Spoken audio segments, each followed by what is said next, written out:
Hello नमस्ते, म सुशीला घिमिरे बेतकामबाट। म चाहिँ कपाल झरेर एकदमै हैरान भएको थिएँ। यतिसम्म हैरान कि मेरो कपाल यो पुरै तालु नाङ्गै थियो है। उल्टा पनि यहाँनिर चाहिँ कपालै नभएको अवस्था भइसक्यो। पुरै यतातिरको रौँ लगेर मैले छोप्नु पर्थ्यो। फेसबुकमा हेर्दै जाँदाखेरि एक दिन मैले याचु हेयर ओइल भनेर देखेँ। अनि अब आफूलाई समस्या परेपछि अनेक किसिम हेर्न मन लाग्छ।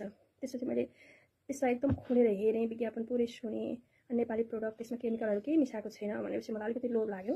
अनि हेर्न पर्यो, यत्रोहरू त युज गरिसकेँ, यसै पनि मेरो कपाल गएकै छ, त्यही पनि एकचोटि ट्राई गरिहेर्नु पर्ला भनेर चाहिँ खोज्दै जाँदाखेरि चाहिँ धेरैजनाको मैले त्यहाँ कमेन्टहरू हेरेँ। कमेन्ट हेरिसकेपछि एकदम राम्रो छ भन्ने कुरा पाएँ। अनि लगाइहेर्नु पर्यो भनेर मैले पनि एउटा अनलाइन अर्डर गरेँ। 7-8 मिनट समयसम्म गर्न थालेपछि कपाल पुरै झर्न अहिले रोकिएको छ। मेरो कपाल झर्दैन, यो धेरै पलाएको, यो पुरै पलाएको हो। यस्तै पलाउँदैछ, यस्तै पलाइरहेको छ होइन। अनि जस मलाई चाहिँ यो चाहिँ एकदम वरदान, मेरो लागि चाहिँ वरदान हो। यो कपाल एकदम 100% ठोक्पा गरेर भन्न सकिन्छ।